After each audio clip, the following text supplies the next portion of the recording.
যদি বাঁচতে চান পরের চিন্তা করবেন না।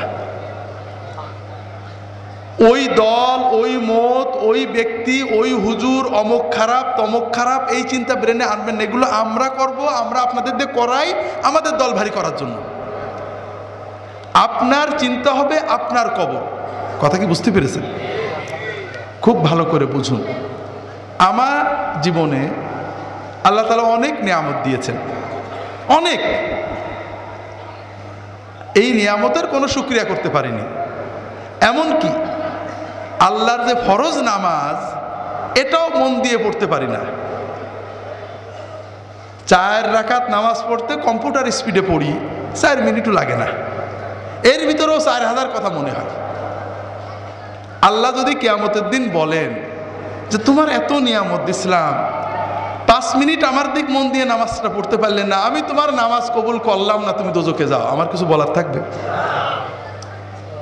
এমন কোন আমল কি আমাদের আছে যে বলতে পারবো আল্লাহ তুমি এটা নিতেই হবে? আমার দাড়ি, আমার টুপি, আমার নামাজ, আমার রোজা, আমার হজ, আমার যাকাত, আমরা কি কনফার্ম যে এটা আল্লাহ কবুল করবেই? আমার না হলে আপনারা তো কনফার্ম নাকি? তো এই যদি আমাদের অবস্থা হয়, তাহলে কোন সাহসে আমরা অন্য মুসলমানের চিন্তা করি? ভাইরা, অন্য মুসলমানের চিন্তা করবেন না। যখন 5 জনে এক জায়গা হবে, নিজেদের কথা চিন্তা করবেন, পরের ভিতর আলোচনা না। ভাই কি অবস্থা? আরে ভাই বলো না, নামাজটা ঠিক করে পড়তাম, মন বসে না, দোয়া করো। ছেলে মেয়েগুলো ভালো করে পালন করতে পারছেন, দোয়া করো। নিজেদের ঈমান আমল নিয়ে চিন্তা করবেন, পরের না। ভাইরা, আমরা পরের আলোচনা কেন করি? কারণ কবরে গেলে সর্বপ্রথম মুনকার নাকির আমাদের প্রশ্ন করবে যে তোর প্রতিবেশী জামাত ইসলামের দাড়ি ছোট ছিল কা, তোর পড়শি তবলিগের লোকজন কেন বাইরে গেছিল, তোর প্রতিবেশী অমুক পিসেব কেন খারাপ ছিল, ঠিক না? এই প্রশ্ন করবে। হাজরিন, নিজের কবরের চিন্তা করেন, নিজের হাসরের চিন্তা করেন। নিজে যটুক করতে পেরেছি, যদি মনে করেন ভালো আমল করছি, তাহলে আল্লাহর কাছে দোয়া করেন। যদি দেখেন গুনাহ হয়ে গেছে, আল্লাহর কাছে দোয়া করেন, আল্লাহ আমার সামান্য আমল কবুল করো, গুনাহগুলো মাফ করো। আর তোমার নবীর উম্মত যত আছে, অমুক ভাই তমুক ভাই তমুক ভাই ভুলের ভিতরে আছে, আল্লাহ তাদেরকে হেদায়েত করে ভালো পথ দাও, তাদেরকেও মাফ করো। এইভাবে দোয়া করলে আমাদের লস আছে ভাই? লাভ আছে, অনেক লাভ আছে ভাই। তবে আমরা তো জানি আল্লাহর জান্নাতে জায়গা তো কম, ঠিক না?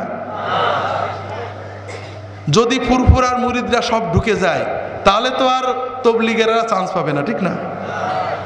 যদি জামাত ইসলামরা জান্নাতে যায়, চরমুনা এলাতে তো জায়গা হবে না, কম পড়ে যাবে, ঠিক না? হাজরিন, আল্লাহর জান্নাত অনেক বড়। ওয়াসারিউ ইলা মাগফিরাতিম মির রাব্বিকুম ওয়া জান্নাতিন আরদুহাস সামাওয়াতু ওয়াল আরদু উইদ্দাত লিল মুত্তাকিন।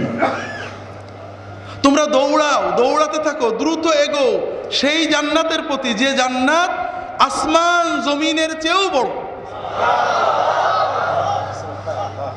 যে জান্নাতকে আল্লাহ তাআলা মুত্তাকিদের জন্য বানিয়ে রেখেছেন।